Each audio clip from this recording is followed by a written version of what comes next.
नमस्कार दोस्तों, एक बार फिर बिहार का सियासी पारा चढ़ गया है, जहां एक तरफ बिहार में शराब से हुई मौतों को लेकर विपक्षी पार्टियां ही नीतीश कुमार पर हमलावर थी, लेकिन अब खुद उनकी सहयोगी पार्टी भारतीय जनता पार्टी ने भी अब नीतीश सरकार को घेर लिया है। लेकिन इन सब के बीच आरजेडी के मुखिया लालू प्रसाद यादव को लेकर एक बड़ी खबर निकलकर सामने आई है। इस खबर को मिलते ही लालू परिवार ने काफी राहत की सांस ली है। साथ ही आरजेडी कार्यकर्ताओं एवं नेताओं ने भी काफी राहत की सांस ली है। क्या पूरा मामला आपको डिटेल से बताएंगे। वहीं आपको बता दें, बिहार सरकार में शामिल एवं वीआईपी के मुखिया मुकेश सहनी ने एक बड़ा खुलासा किया है। खुलासा करते हुए कहा कि अगर जेडीयू उपचुनाव हार जाती और आरजेडी चुनाव जीत जाती तो नीतीश सरकार संकट में थी। कैसे संकट में आ जाती नीतीश सरकार, इस बात का भी उन्होंने खुलासा किया है। इसी के साथ ही आपको बता दें, नीतीश कुमार के जनता दरबार में ही लड़की ने सरकार और सरकारी तंत्र पर गंभीर आरोप लगा दिए, जिसके बाद आनंद फानन में ये बड़ा काम करना पड़ गया।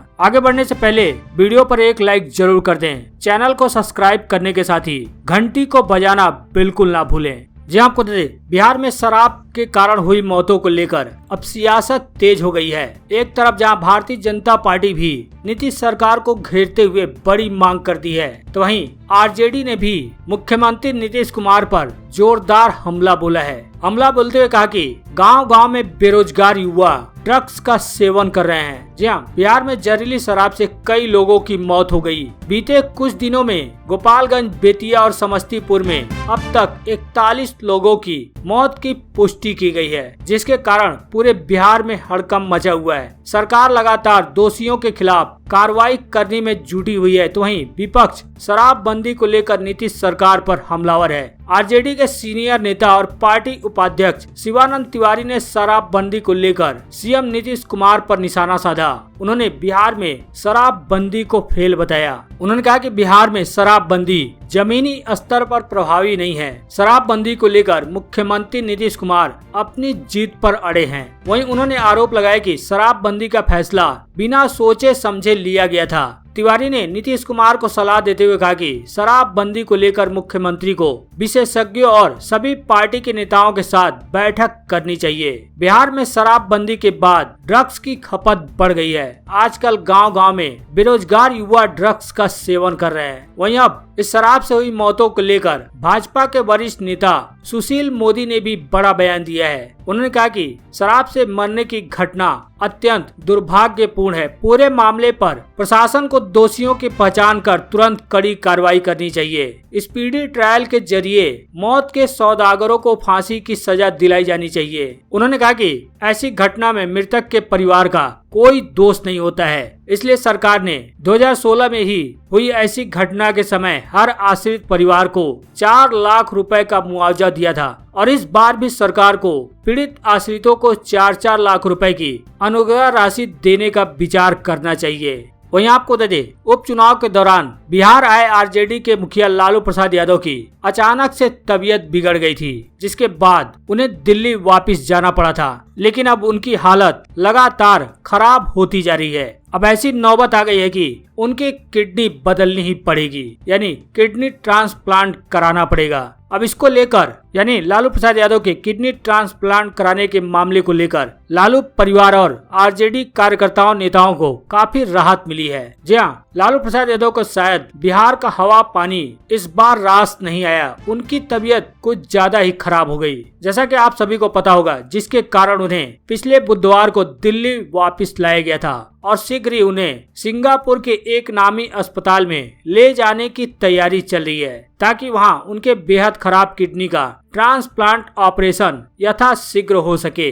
मीडिया रिपोर्ट्स के मुताबिक लालू प्रसाद के किडनी ट्रांसप्लांट को लेकर सिंगापुर के डॉक्टरों से लालू परिवार ने संपर्क भी किया था। बता दें कि लालू यादव की तबीयत पिछले काफी वर्षों से खराब चल रही है और वो किडनी के रोग से ग्रसित हैं। लालू यादव को किडनी की समस्या के साथ साथ दिल की बीमारी भी है। इसी को लेकर दिल्ली एम्स में उनका इलाज चल रहा है। फिलहाल लालू यादव के परिवार ने सिंगापुर के अस्पताल से संपर्क किया है और वहां से किडनी ट्रांसप्लांट कराने को लेकर हरी झंडी मिल गई है। अब हरी झंडी मिलने के बाद लालू का परिवार झारखंड हाई कोर्ट में उनके विदेश यात्रा के लिए आवेदन कर सकता है। जैसा कि आपको बता दें, लालू यादव फिलहाल जमानत पर जेल से बाहर है। उनकी खराब तबीयत के कारण ही इस साल जनवरी में उन्हें एयर एम्बुलेंस से दिल्ली लाया गया था और दिल्ली में ही एम्स के डॉक्टरों की निगरानी में उनका इलाज चल रहा था। बता दें, डायबिटीज के कारण उनकी किडनी खराब हो गई है और ठीक से काम नहीं कर पा रही है, जिस कारण अब किडनी ट्रांसप्लांट कराना ही एकलौता विकल्प बच गया है। बता दें, लालू यादव चारा घोटाले के मामले में जेल की सजा काट रहे थे और जमानत पर बाहर हैं और किसी भी सजा याफ्ता मुजरिम को विदेश जाने के लिए कोर्ट की परमिशन लेनी पड़ती है। बिना कोर्ट के परमिशन, हिंदी में बोले तो स्वीकृति लेनी पड़ेगी।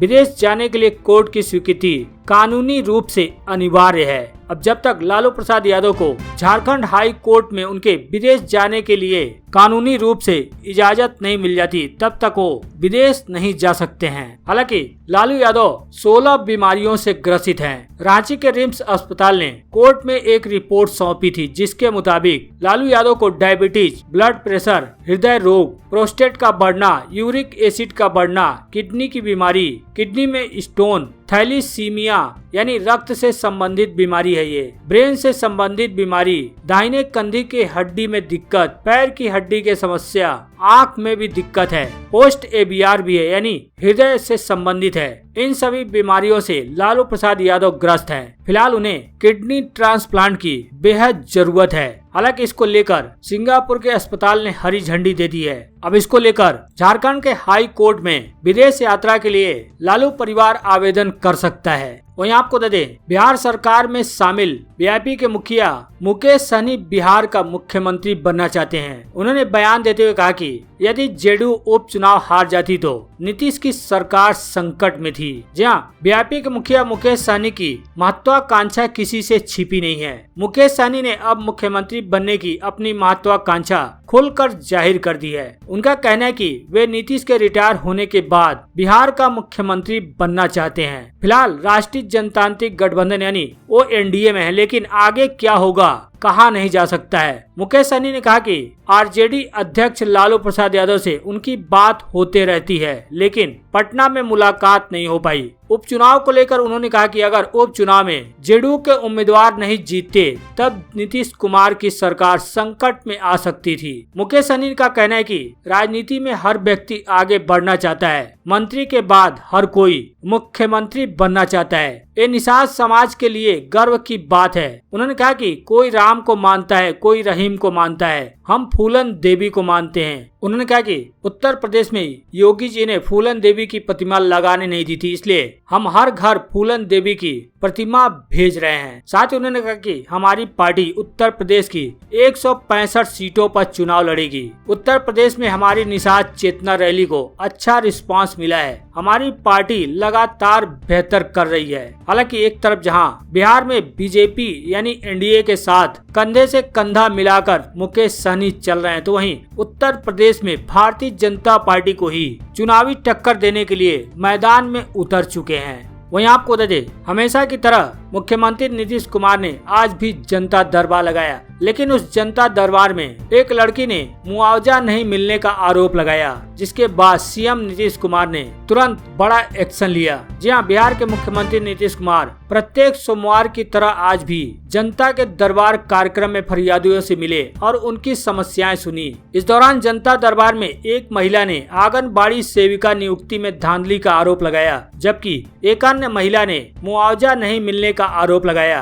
दरअसल वैशाली की एक महिला ने मुख्यमंत्री से गुहार लगाई कि उनके पिता का निधन कोरोना संक्रमण से हो गया था, लेकिन उन्हें अभी तक मुआवजा नहीं दिया गया। बस इतना सुनना था कि सीएम नीतीश कुमार ने तुरंत स्वास्थ्य विभाग को फोन लगा दिया और कहा जल्दी से इस मामले को देखिए और निपटारा कीजिए। वहीं सीएम नीतीश कुमार से आपदा विभाग से महिला को जल्द मुआवजा राशि देने को कहा। वैशाली से ही एक और लड़की जनता दरबार में सीएम नीतीश कुमार से शिकायत की। लड़की का आरोप है कि उन्होंने ग्रेजुएशन पूरा कर लिया, लेकिन उनको अभी तक सरकार की ओर से प्रोत्साहन राशि यानी वजीफा नहीं मिली है। बता दें कि ग्रेजुएशन पास करने वाली लड़कियों को सरकार की ओर से प्रोत्साहन राशि के रूप में 50,000 रूपए मिलता है, जबकि पहले ये राशि 25,000 थी। हालांकि बिहार में शराबबंदी के बावजूद शराब से हुई मौत को लेकर अब नीतीश कुमार सख्त हो गए हैं। सख्त लहजे में नीतीश कुमार ने कहा कि किसी को नहीं छोड़ेंगे। साथ ही 16 नवंबर को शराबबंदी को लेकर नीतीश सरकार ने हाई लेवल बैठक भी बुलाई है, जहां